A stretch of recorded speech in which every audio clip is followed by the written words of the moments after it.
নমস্কার বন্ধুরা।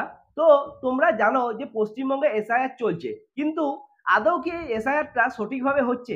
তোমাদের কি ধারণা? কেন আমি এই কথাটা বলছি তার পেছনে কিছু কারণ আছে। আজকের এই ভিডিওতে আমরা সেগুলোই আলোচনা করব। দেখো, তোমরা হয়তো অনেকেই জানো অভিজিৎ গাঙ্গুলি একটা ইন্টারভিউ দিয়েছেন বা সাক্ষাৎকার করেছেন মিডিয়ার সঙ্গে। সেখানে তিনি তার কিছু মনের হতাশা বা দুঃখের কথা তুলে ধরেছেন, এবং তার সাথে সাথে তার কথা শুনে আমরা যেটা বুঝতে পারলাম যে তিনি একটা সেটিং তত্ত্বের কথাও কিন্তু বলতে চাইছিলেন। আর এই সেটিং তত্ত্বের কথাটা আজ থেকে নয়, অনেকদিন থেকে আমরা শুনতে পাচ্ছি। বিজেপির সাথে তৃণমূলের একটা বিজেপির যে কেন্দ্রীয় নেতৃত্ব আছে তার সাথে তৃণমূলের একটা সেটিং তত্ত্বের কথা আমরা কিন্তু অনেকদিন ধরেই শুনছি। আর এই অভিজিৎ গাঙ্গুলির কথা শুনে সেই কথাটা কিন্তু আজ মনে হয় যেন সত্যি হয়ে গেল। কেন এই কথা বলছি? কারণ তোমরা দেখবে এই পশ্চিমবঙ্গে কিন্তু এখন এসআইআর চলছে, কিন্তু এই এসআইআর কিভাবে চলছে সেটা দেখে আমরা কিন্তু কখনোই এটা ভাবিনি। যখন এসআইআর চালু হয়নি তখন আমরা কখনোই এটা কিন্তু ভাবিনি যে এসআইআরটা এরকম ভাবে হবে। কিন্তু বাস্তবে যেরকম ভাবে এসআইআর চলছে সেরকম ভাবে কি আমরা সবাই ভেবেছিলাম? তোমরাই বলো। দেখো, আমরা অনেক জায়গায় দেখতে পাচ্ছি বিএলওরা কি করছে, রাস্তায় ঘাটে বসে ফর্ম বিলি করছে, অনেক জায়গায় চায়ের দোকানে বসে ফর্ম বিলি করছে, অনেক জায়গায় দেখছি তৃণমূল নেতারা বাড়িতে বসে ফর্ম বিলি করছে। তো অনেক রকম এরকম ঘটনা চোখের সামনে চলে আসছে। বিএলওদের নানা জায়গায় হুমকি দেওয়া হচ্ছে, সব জায়গায় বিএলওরা ঠিক করে কাজ পর্যন্ত করতে পারছে না। আর বিএলওদের চেয়েও বেশি খারাপ অবস্থা হচ্ছে বিএলএদের।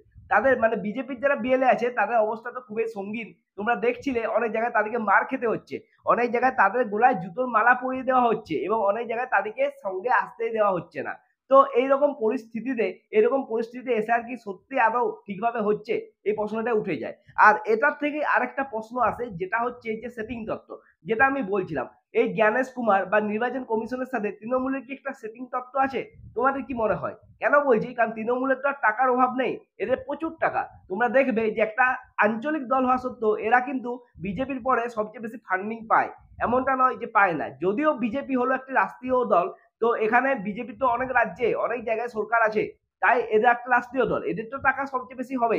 কিন্তু আর কারণ সরকারও আছে তো হবে। কিন্তু দু নম্বরে তোমরা যদি দেখো তো তৃণমূলের নাম দেখতে পাবে, অবশ্যই দেখতে পাবে। সেখানে কিন্তু তৃণমূলের টাকার অঙ্কটা কোনো কম নয়।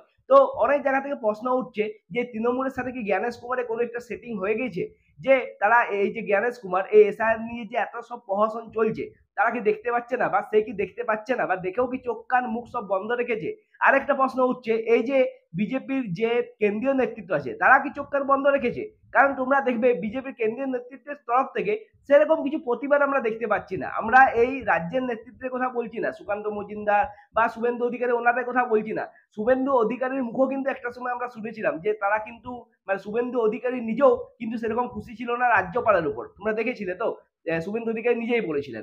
কিন্তু আজকের এই প্রশ্নটা ওঠার কারণ হচ্ছে অভিজিৎ গাঙ্গুলি। ইনি তার মনের হতাশা দুঃখ থেকে যে কথাটা তুলে ধরেছেন, আমার মনে হয় তোমাদের সেটা অন্তত একটিবার হলেও দেখা দরকার। কারণ তাহলে বুঝতে পারবে যে তিনি যখন বিজেপিতে জয়েন করেছিলেন তিনি কি ভেবে জয়েন করেছিলেন, আর বিজেপিতে এখন কি চলছে সেটা দেখে তার মন কিন্তু ভালো নেই। আর অনেকে এই তার ইন্টারভিউটা শুনে বলছে যে তিনি নাকি বিজেপি ছেড়ে দিবেন। দেখো, আমি জানি না তিনি বিজেপি ছাড়বেন কিনা, কিন্তু তিনি যে চরম হতাশার মধ্যে আছেন তার বক্তব্য শুনে, এটা কথা শুনে সেটা বোঝা যাচ্ছে। প্রথমে তোমরা তিনি কি বলছেন সেটা শুনো, তারপর এটা নিয়ে আমরা আরো বেশি করে আলোচনা করব। দেখো কি বলছে। আপনি কি এটা বলতে চাইছেন যে এখন এই যে বিজেপি রয়েছে এখনকার সময়ের বিজেপি, সেই বিজেপির পক্ষে তৃণমূলকে সরানো সম্ভব নয়, বা এই বিজেপি তৃণমূলকে আদৌ সরাতে চায় না? না না, বিজেপি সরাতে চায় কি চায় না এটা অনেক গভীর প্রশ্ন। সেই প্রশ্নে আজকেই যাব না, কিছুদিন বাদে হয়তো আমি যাব। কেন্দ্রীয় সরকারের অ্যাকশন দেখে আমার মনে হয়েছে যে কেন্দ্রীয় সরকার পশ্চিমবঙ্গের এই যে পরিস্থিতি তাকে বদল করতে চায় না। কেন্দ্রীয় সরকার যদি সেই পরিস্থিতি বদল করতে না চায় তাহলে সে বদল হবে না। আমার উদ্দেশ্য ছিল মমতা ব্যানার্জিকে এখান থেকে সরিয়ে দেওয়ার সব রকমের ব্যবস্থা করা হবে। সেই উদ্দেশ্যের ধারে কাছে আজ পর্যন্ত আমি গিয়ে উঠতে পারিনি, এবং তার দায় মূলত কেন্দ্রীয় সরকারের। কেন্দ্রীয় সরকার এই জন্য কিচ্ছু করেনি। গুচ্ছ গুচ্ছ অভিযোগ তাদের বড় বড় নেতার বিরুদ্ধে, একটাও তদন্ত হচ্ছে? একজনকেও কাস্টোডিয়াল ইন্টারোগেশন করা হচ্ছে? কিছু করা হচ্ছে। নির্বাচন কমিশনের সদিচ্ছা নিয়ে কোনো সন্দেহ না থাকলেও নির্বাচন কমিশনের কাজকর্ম নিয়ে আমার কিছু সন্দেহ তৈরি হয়েছে। সেটা স্পষ্ট ভাষাতেই বলতে হয় যে নির্বাচন কমিশনের আগে নির্বাচন ভোটার লিস্টে গন্ডগোল করার জন্য 4 জন বা 5 জন অফিসারের বিরুদ্ধে এফআইআর করার নির্দেশ দিয়েছিল এবং তাদেরকে সাসপেন্ড করার কথা বলা হয়েছিল। এফআইআর করা হয়নি এবং এই করা হয়নি বলে, করার কাজটা ছিল রাজ্য সরকারের, করা হয়নি বলে সে সম্পর্কে ইলেকশন কমিশন আজ পর্যন্ত পশ্চিমবঙ্গ সরকারের বিরুদ্ধে বহু হুঙ্কার ছাড়া সত্ত্বেও কিছু করেনি। কেন করেনি? আপনি কি এটা বলতে চাইছেন যে এখন এই তাহলে তোমরা শুনলে তো অভিজিৎ গাঙ্গুলি কি কথাগুলো বললেন। দেখো, সাধারণ মানুষেরও কিন্তু এটাই প্রশ্ন যে সত্যি কি মানে এরা চাইছে, আদৌ কি এরা চাইছে যে এই তৃণমূল সরকার 2026-এ ভোটে হারুক বা এদের বিদায় হোক? আমার তো মনে হয় না, বা সাধারণ মানুষেরও সেই কথাটা মনে হচ্ছে না। তার কারণ হচ্ছে তাদের কিছু কাজকর্ম দেখে। এই যে বিজেপি যেটা কেন্দ্রীয় নেতৃত্ব, আমাদের রাজ্যের নেতৃত্ব যতই কথা বলুক, যতই চমক দেখাক, ধমক দেখাক, কিন্তু এরা তো সেই কেন্দ্রীয় নেতৃত্ব থেকে পরিচালিত হয়। সেই কথাটা তো কেউ অস্বীকার করতে পারবে না। কিন্তু আমরা দেখছি যে কেন্দ্রীয় সরকার এই বিষয়ে পুরোপুরি চোখ কান মুখ সব বন্ধ রেখেছে। তোমার কি এটা মনে হচ্ছে না? দেখো, ইনি নিজেই বললেন যে এই নির্বাচন কমিশনার যে এত কথা বলে, সেই নির্বাচন কমিশনারও কিন্তু মানে ঠিকমতো তার কাজটা করছে না। তার একটা প্রমাণ তিনি এই অভিজিৎ গাঙ্গুলি যেটা দিলেন, সেটা হচ্ছে তোমরা দেখবে যে কদিন আগে একটা খবর ভাইরাল হয়েছিল যে রাজ্য নির্বাচন কমিশন বা যেটা আমাদের মেন নির্বাচন কমিশন, কেন্দ্রীয় নির্বাচন কমিশন, তারা কিন্তু একটা তাদের বিরুদ্ধে অর্ডার দিয়েছিল যে তাদেরকে এফআইআর করতে হবে, তাদেরকে সাসপেন্ড করতে হবে। কিন্তু রাজ্য সরকার থেকে শুধুমাত্র সাসপেন্ড করেই ছেড়ে দেওয়া হয়েছিল, এফআইআর তো কিছু করাই হয়নি। আমাদের মমতা ব্যানার্জির যে মুখ্য সচিব আছেন, তো তিনি গিয়েছিলেন দিল্লিতে। সেখানে গিয়ে তিনি গিয়েছিলেন, কিন্তু সেখানে গিয়েও কি আদৌ কোনো কাজ হয়েছিল? তোমরা দেখবে যে সাসপেন্ড করা হয়েছিল সে সাসপেন্ডেই ছিল, তার উপর কিন্তু এফআইআর কিছু করা হয়নি বা তার বেশি কিছু নির্বাচন কমিশন করতে পারেনি। তো মমতা ব্যানার্জি যে কথাটা বলেছিল সেটা কিন্তু সত্যি হয়ে গেল। তিনি বলেছিলেন যে নির্বাচন কমিশন কিছু করতে পারবে না, আর সেই কথাটাই সত্যি হলো।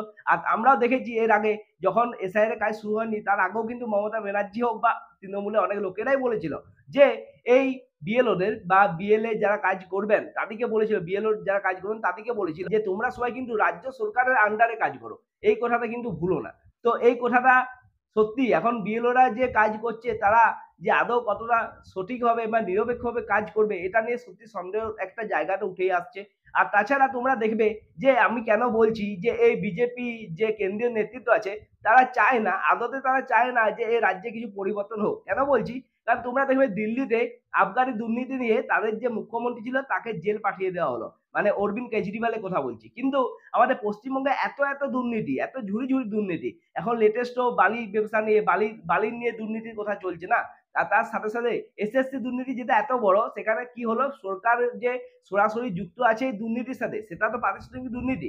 অনেক মানুষই সেই কথাটা বলছে, কিন্তু আদতে কি কোনো ব্যবস্থা হয়েছে? তোমরাই বলো তো, আদতে কিন্তু কোনো ব্যবস্থাই হয়নি।